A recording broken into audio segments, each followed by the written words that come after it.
Gênesis 6, de 9 a 22, vamos ler. São estas as gerações de Noé. Noé era homem justo e íntegro entre os seus contemporâneos.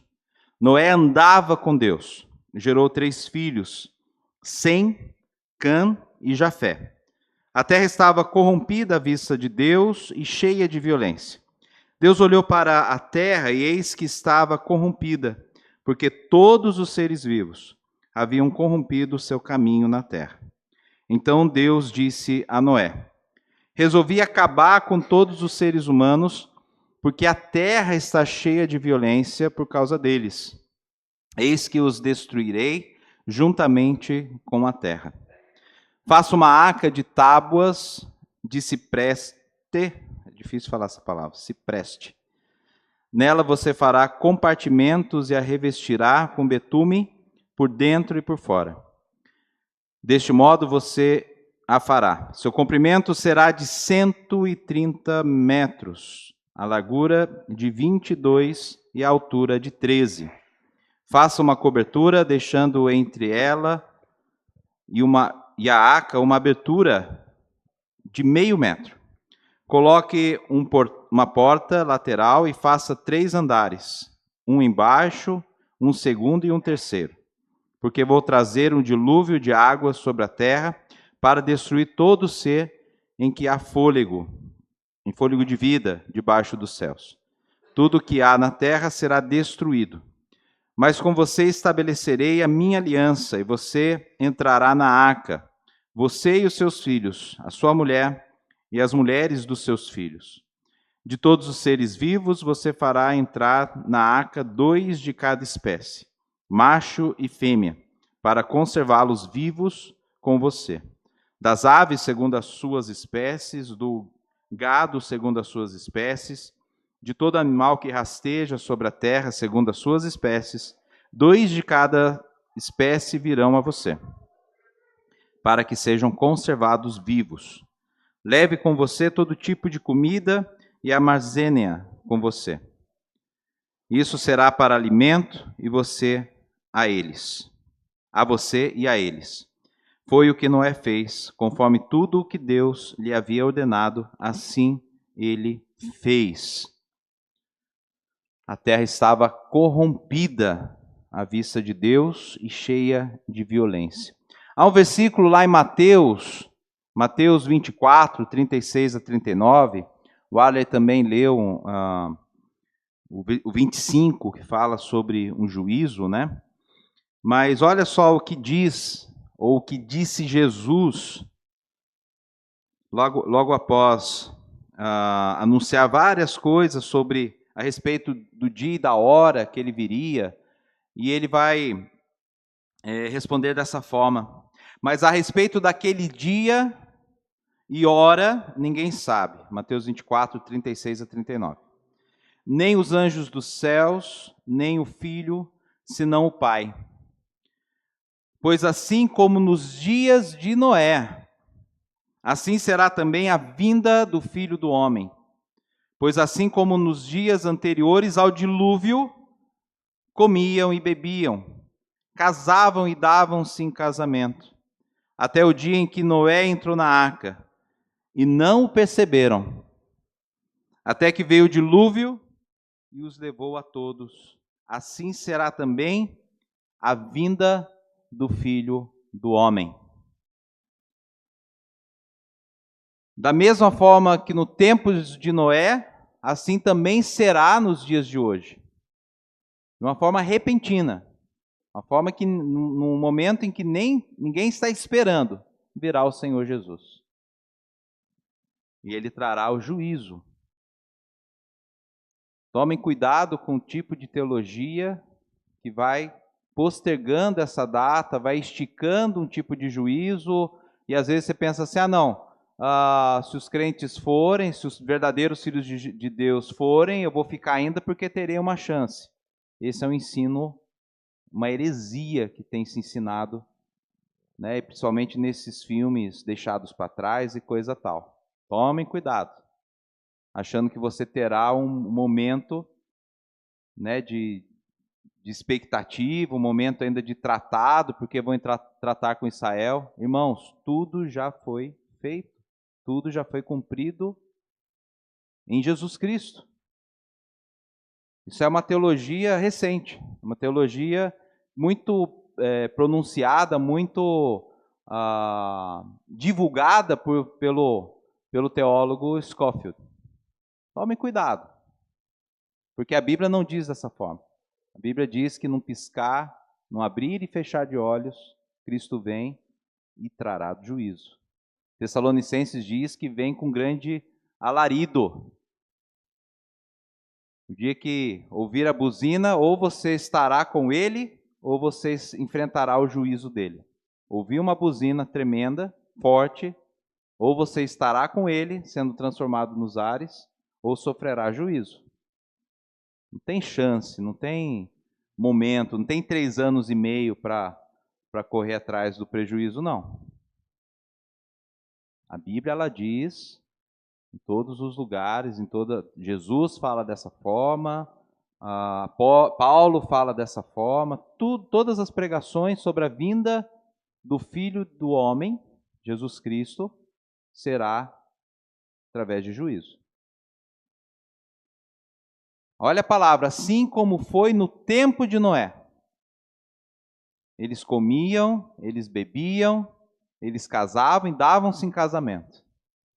E não perceberam até que a portinha da arca fechou e veio repentina chuva. Irmãos, como que a arca não é pequena? Passaram ali uma fila de animais. E a Bíblia diz que eles não perceberam. E aí houve o dilúvio, todos morreram. Só ficou a família de Noé. Né? Algo para a gente pensar.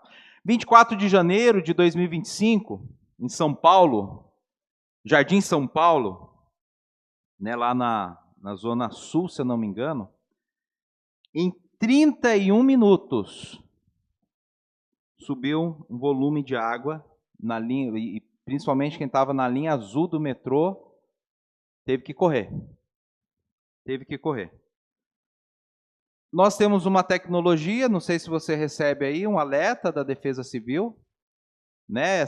Hoje a tecnologia nos ajuda nesse ponto, e lá naquele dia, eles receberam um alerta, um aviso, tem uns graus, né, de periculosidade da chuva, e no grau máximo lá de alerta severo, de chuva severa, então eles estavam falando, olha, procurem abrigo, não fiquem em pontos de alagamento, tem um aviso. Em 31 minutos, a água caiu e a linha do metrô azul, ali nessa região, a água subiu e, graças ao alerta, muitas pessoas sobreviveram, se eu não me engano, não houve morte por conta disso. Agora, outras regiões, né, chove e tal, e quem não é avisado acaba morrendo, acaba padecendo. Em 3 horas choveu 144 milímetros. Em 3 horas. O segundo maior volume desde 1961. Vidas foram salvas naquele dia fatídico através desse alerta da Defesa Civil. Isso aqui é um exemplo de como as coisas acontecem repentinamente. Um dia, né, você sai, tá sol e de repente o tempo fecha, vem água e se você bobear, você pode morrer. Né? Só um exemplo daquilo que acontece por aí. Mas assim também será na vinda do Filho do Homem. Irmãos, aqueles homens, no tempo de Noé, estavam desprezando o que estava vendo. Noé estava construindo juntamente com seus filhos uma arca, algo nada comum para a época. Eles sabiam fazer megas construções de pedra, acredito que até de tijolos. Foi tudo destruído. Mas eles sabiam, eles tinham essa tecnologia já. Período pré-noético, como eu já disse em outras pregações, desenvolveu uma tecnologia que nós não temos conhecimento e não tem registro na história. de tamanha tecnologia. Mas houve, e tudo foi destruído. Mas aquele monumento de madeira era para causar estranheza. Como eu disse aqui, 130... Tem as imagens aí, Gi? Conseguiu? Põe aí para mim, só para os irmãos verem. Isso, passa um pouquinho mais. Essa aí, irmãos, está vendo esse tipo de arca?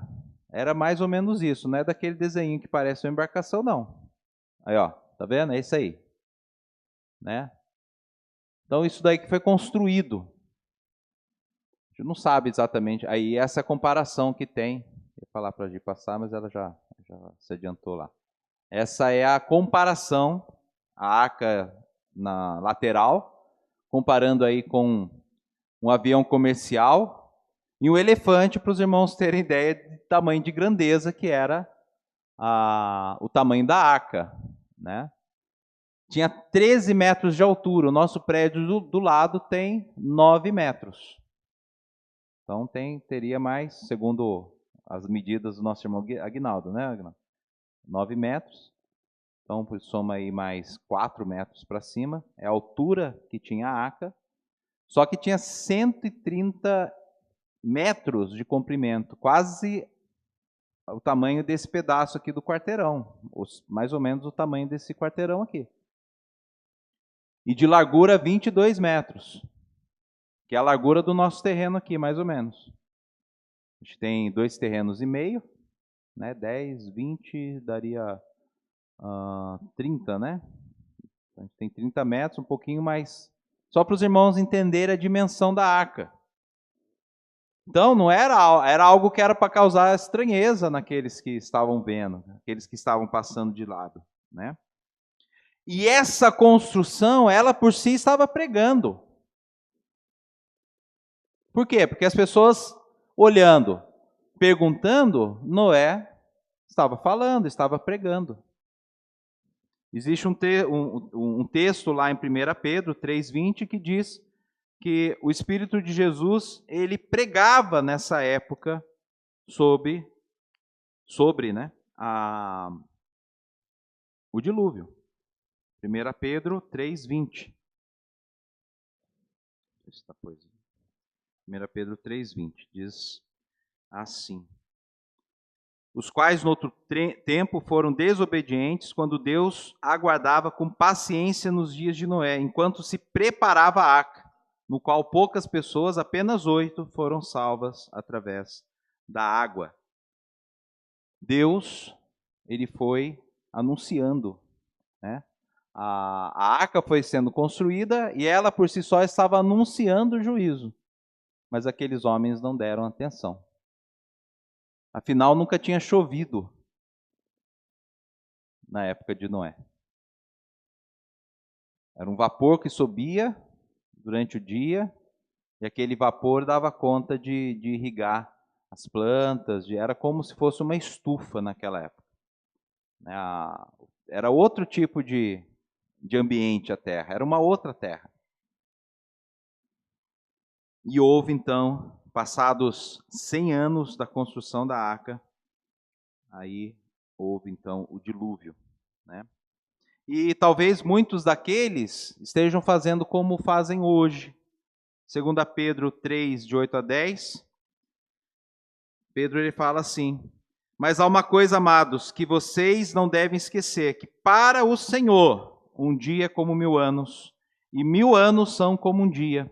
O Senhor não retarda a sua promessa, ainda que alguns a julguem demorada. Pelo contrário, Ele é paciente com vocês, não querendo que ninguém pereça, mas que todos cheguem ao arrependimento. Porém, o dia do Senhor virá como um ladrão. Naquele dia os céus passarão com grande estrondo, e os elementos se desfarão pelo fogo. Também a terra e as obras que nela existem desaparecerão. Foi assim na época de Noé, só que foi com água. Na vinda do Senhor, com o sopro da sua boca, Ele destruirá toda a terra, como um sopro. E aí, mais uma vez, ouviu a buzina, ou você estará com Jesus, ou você será condenado com o mundo. O juízo será aplicado, porque haverá destruição. Noé então recebeu uma missão de Deus, ele devia então construir aquela gigantesca arca. Como eu disse, nada convencional, né? A gente olha às vezes os desenhinhos da arca, parece uma grande nau, né? Uma embarcação. Mas a Bíblia ela não trata como uma embarcação, ela trata como uma arca. O que é uma arca? É uma espécie de um baú, como disse o presbítero Ali aqui na frente. É uma espécie de um baú. Ah, pastor, tinha que ser como que ia resistir à água? Resistiu porque as medidas, as dimensões, a forma como foi construída, ela resistiu. E o objetivo não era navegar, o objetivo era flutuar, era salvar as vidas que estavam ali. A água encheu, né? Com certeza jogou aquela arca para lá e para cá, né? Porque depois a gente vai ver que a narrativa bíblica vai dizer que a água veio do interior da terra, desceu do céu para baixo, o negócio foi feio, né? Nós, criacionistas, né, entendemos que havia uma Pangeia na época, e foi nesse momento que a terra foi dividida em continentes. Então imagina o tamanho do estrondo, o tamanho da bronca que Deus teve ali aplicando a sua ira, né, como um julgamento, fazendo divisão dos continentes. Ali foi o objetivo então desse tipo de lugar de abrigo, né, foi apenas boiar, enquanto estava acontecendo todas essas coisas debaixo da água, debaixo e por cima, né, da arca. O único objetivo da arca era boiar, e ela boiou, né? A gente viu que a história ela leva para esse ponto. Então, irmãos, Deus aplica seu juízo de exterminar a terra por causa da corrupção humana. Entretanto, providencia a salvação da humanidade, preservando a família de Noé, que leva consigo todas as espécies de animais em pares. Todas as espécies. A gente não vou detalhar aqui, mas rapidamente, né, só para a gente entender. Ele levou, o pessoal pergunta, levou dinossauro, não levou, o que ele levou? Irmãos, isso não, para a narrativa bíblica, para aquilo que interessa para nós, isso são pontos menores, né? O importante é que houve uma preservação da vida humana e houve preservação da vida animal. Eu creio que aquilo que Deus quis preservar, Ele trouxe para a arca. Independentemente se Ele levou dinossauro ou não, se levou um tipo de dinossauro, alguns tipos de dinossauro, outros não, nós sabemos que na narrativa, quem escreve, ele fala, todos os animais do que o escritor conhece, estava na arca. Pode ser que ele nunca tenha visto alguns tipos de animais, então ele não descreveu que animais eram. Ele falou, todos os animais foram preservados, porque é isso que ele recebeu de Deus. Agora, se de fato todos os animais foram preservados, as espécies, eu creio que, assim como no Gênesis, Deus ele não criou, um exemplo só, tá, irmãos? Ele não criou lá o Doberman, o Rottweiler, o Collie, Border Collie, o Reginaldo me ajuda aí nas raças, né? O Caramelo, né? O Chihuahua, o Pequinês, o Shih Tzu, o Bulldog francês, o Bulldog alemão, o Bulldog inglês. Deus não criou cada tipo de cachorro, Ele criou um, que desse foram se fazendo as determinadas raças. Da mesma forma, os felinos, da mesma forma, os répteis. Então, da mesma forma, Deus preservou na arca aqueles que eram matrizes. Tipos de animais que eram matrizes. Então, Ele trouxe isso para a arca E daí desses únicos, né, surgiram outras variações. Por exemplo, um felino, né, que seria ali uma espécie matriz para todos os outros felinos. E assim por diante. Então, mas a gente não precisa entrar nessa questão, porque o importante desse texto é mostrar que Deus, ele preservou a raça humana, ele preservou com um propósito. Tinha um propósito. E o propósito é a redenção em Cristo Jesus. Nada escrito na Bíblia está longe, passa de largo a história da redenção em Cristo Jesus. A Bíblia, ela há um personagem principal na Bíblia, que é Cristo Jesus. Ele deve ser o centro das nossas vidas, assim como o centro de tudo aquilo que nós estamos lendo através da Bíblia. Se você leu a Bíblia já de Gênesis a Apocalipse, você precisa identificar, espero que você tenha identificado Cristo em todos os livros. Identificado o Redentor, a necessidade de um Redentor. Irmãos, onde está a necessidade de um Redentor? Aqui o versículo 9 diz que Noé andava com Deus. Noé andava com Deus. E olha a necessidade de um Redentor. Se você voltar aí para o capítulo 5, versículo 29, diz assim, que Lameque viveu 28, né? Lameque viveu 182 anos e gerou um filho. Deu-lhe o nome de Noé, dizendo: este nos consolará dos nossos trabalhos e das fadigas de nossas mãos, nesta terra que o Senhor amaldiçoou. Qual que é o desejo desses homens, da geração de Sete, né? Qual que é o desejo desses homens? Que nascesse aquele descendente que ligaria de novo, que acabaria com a maldição dos homens, de não ter a Deus por perto, da falta de comunhão com Deus, da falta da presença de Deus na vida. Eles estavam buscando alguém que nascesse e fosse o Cristo, fosse o prometido, fosse o descendente, em letra minúscula. Vamos rapidamente ler voltar lá para o capítulo 3, o que o pastor está falando, né? Versículo 15, Gênesis 3, 15. Deus condenando aqui mostrando aqui a graça dele, mesmo da forma condenatória, ele vai mostrar a sua graça, né?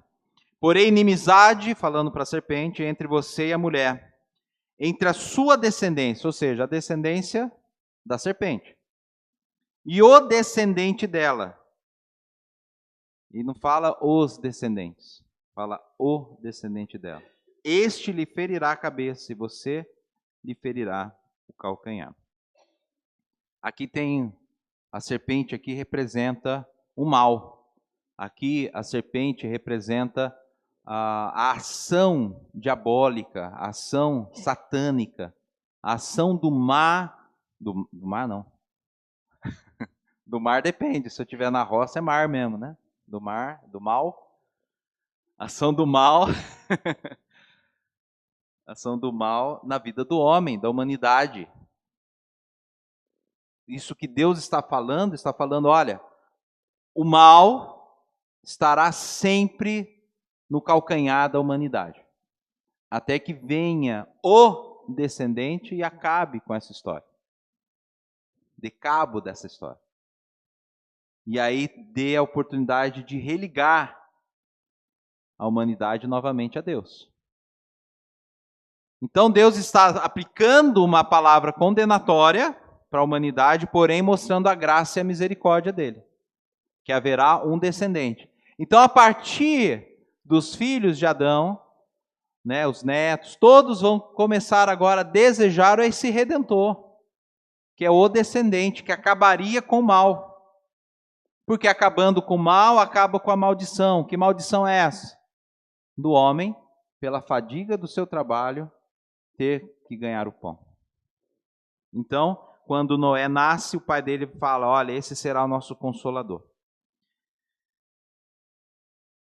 E nós vemos que a partir do capítulo 6, nós vimos a semana passada que que ali nascem homens dessa geração de Sete, que começam a pecar, começam a desobedecer a Deus, começam a desobedecer os propósitos sacerdotais, corrompem mais ainda aquilo que já estava no caminho da corrupção. Existia uma divisão muito clara dos filhos de Sete e os filhos de Caim. Dado um momento, isso já não foi mais percebido. E agora isso serve para nós. Será que na visão do mundo há ainda separação daqueles que são filhos de Deus e dos que não são? Como diz lá em Malaquias, que o homem deveria voltar-se para Deus, e aí veriam a diferença entre o justo e o ímpio, daqueles que servem a Deus e dos que não servem a Deus. Será que as pessoas estão vendo que há uma geração, que há um povo diferente, que há um povo que serve a Deus, e um outro que está, e se reconhecem em ruína, reconhecem que precisam se arrepender, reconhecem que estão no caminho mau, ou está tudo misturado? Veja o versículo seguinte. Versículo 9 diz que Noé era homem justo e íntegro entre os seus contemporâneos. Então havia um reconhecimento entre os seus contemporâneos de que Noé era um homem justo e íntegro. Havia uma diferença na família de Noé. Havia um destaque na família de Noé. Talvez não no destaque de um prestígio, de alguém que era valoroso, nobre, alguma coisa nesse sentido, mas eles entendiam que Noé era alguém que servia ao Deus da geração de Sete. Havia uma diferença. E o próprio texto vai dizer: Noé andava com Deus. Agora olha o versículo 11. A terra estava corrompida à vista de quem? De Deus. O que nos mostra esse versículo? Que à vista dos homens, está tudo certo. Ou seja, não havia mais diferença. Os homens estavam olhando para os filhos de Sete, não estava vendo diferença.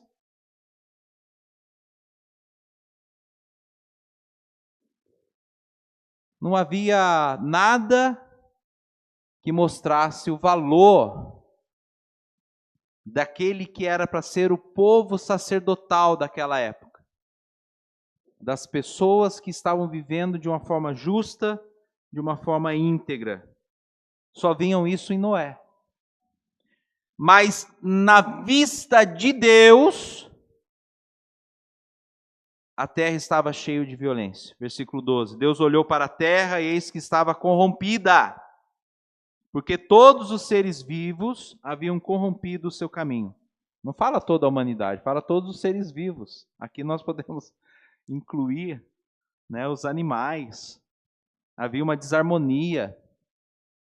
Bem provável, aqueles animais que eram do campo, que comiam vegetação, que se alimentavam da vegetação, já estavam praticando o predadorismo. Animal matando animal para consumo, para comer. Violência. Já viu um leão? O Conde não está aí, né? O Conde que gosta de assistir, né? A Aline está aí. O Conde ama assistir o Animal Planet. Eu fui algumas vezes visitar o Conde lá e estava assistindo, né? Animal Planet. Ele vê o leão correndo atrás da caça. Gente, é uma cena violentíssima. Um predador indo atrás da sua presa. Não é bonito. E às vezes você torce para a presa escapar, do predador, né? Mas ele precisa comer, né? mas ele usa a violência para comer. E os homens estavam usando violência. Os homens estavam matando uns aos outros para conquistar terras, para constituir reinados, para constituir reinos. E havia então intriga, desarmonia, desrespeito, imoralidades sexuais. Não estavam mais respeitando uns aos outros na forma sexual. O relato deve ser tão grande que Moisés resumiu apenas como violência. Havia violência. Eles haviam se corrompido. Mas nós temos exemplos de que tipo de corrupção é essa. Só olhar lá em Romanos capítulo 1, Gálatas capítulo 5, a gente vai ver o tipo de moralidade, o tipo de decadência que o homem pode chegar. Como eu falei hoje cedo na escola dominical, é só deixar o homem assumir o seu caminho.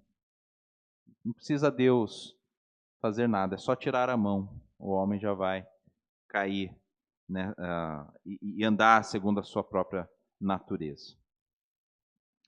Todos os seres vivos haviam corrompido o seu caminho. É isso que diz Moisés com relação a esse tempo. Dos versículos 13 ao 17, nós vamos ver o anúncio do juízo. 13 ele vai dizer: resolvi acabar com todos os seres humanos, porque a terra está cheia de violência por causa deles. Então, se os animais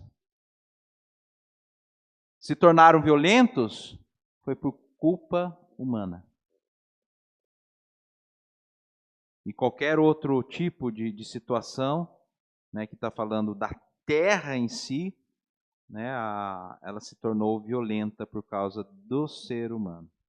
Eis que os destruirei juntamente com a terra. Deus mostra o seu juízo.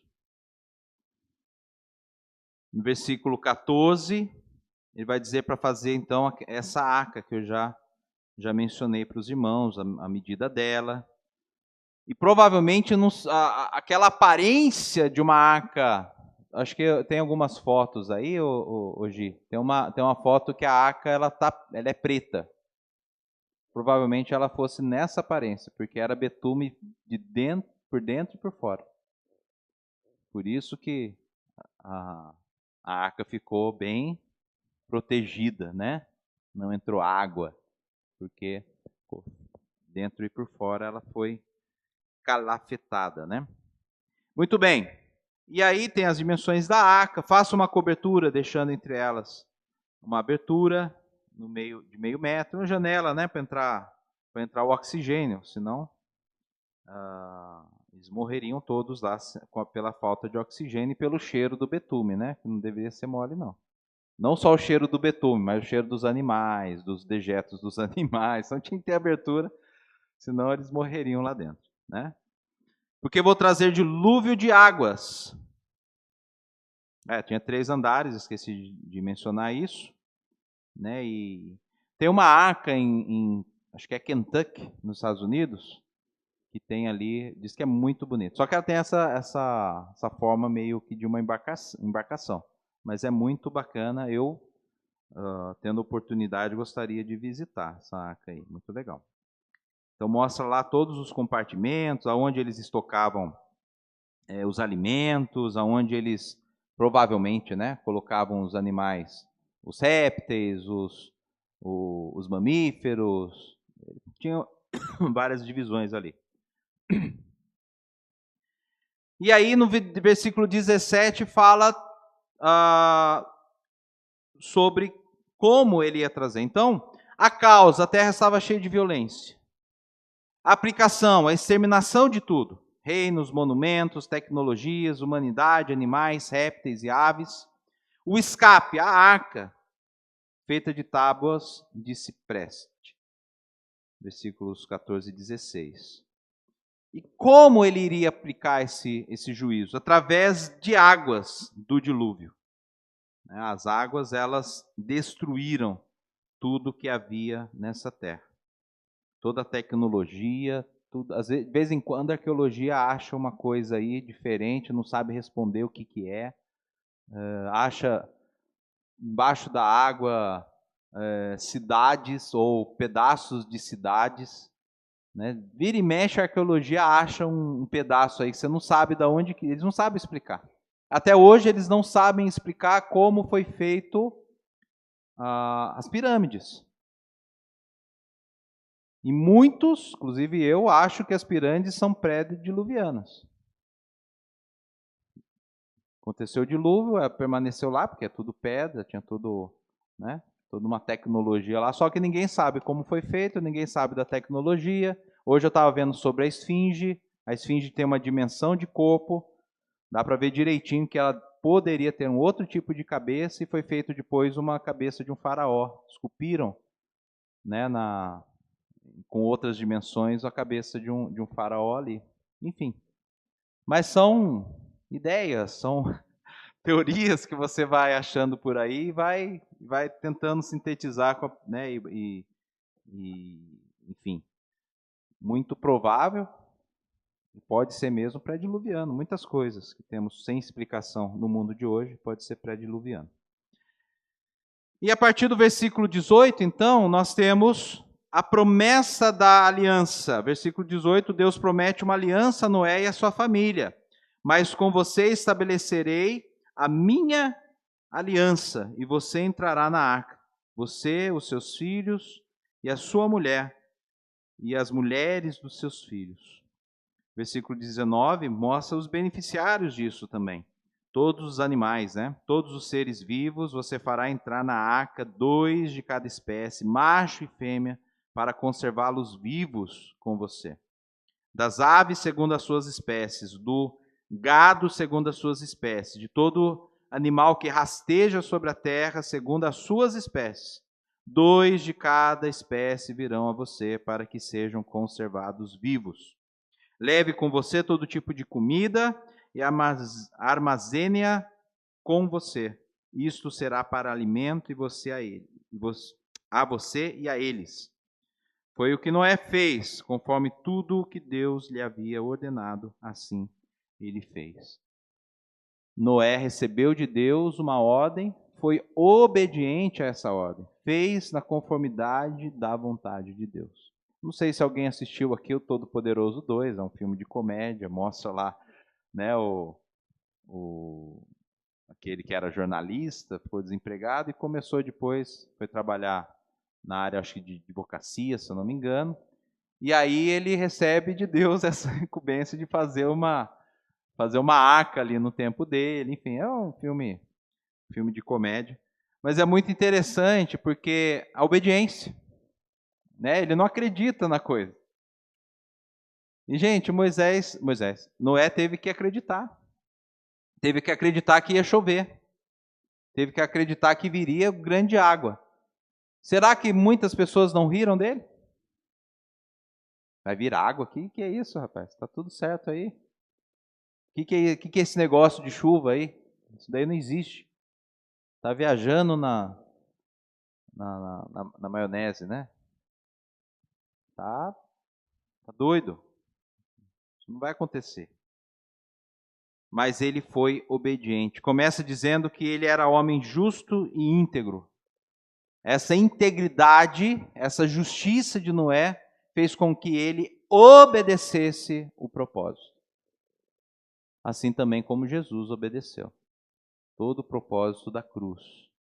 Até a morte ele foi obediente. Noé ele foi obediente até... A gente sabe, né, que Noé não era perfeito. Depois ele... né, a gente vê que ele dá uma escorregada lá depois, no final ali da história, né? Tá tudo feito mesmo, agora, opa, vamos construir um vinhedo aqui, vamos encher a cara. Ele enche a cara. Mas, enfim, Noé, ele foi obediente, construiu a arca. Gostaria de fazer a aplicação sobre a vinda do Filho do Homem. Afinal, esse acontecimento é um espelho para os nossos dias. Nós também estamos vivendo dias de violência, dias de imoralidades, dias de corrupção, né? Todo tipo de de intriga, de desrespeito, de roubo, de homicídios, de depravações, de depredação, de desunião e etc. E semelhantemente nos tempos de Noé, estamos vivendo isso. Agora, muitos não têm se importado com o anúncio da vinda do Filho do Homem. E estão fazendo como Pedro falou. Não acreditando. A Jesus, então, eu já ouvi isso em podcast, pessoas falando no podcast.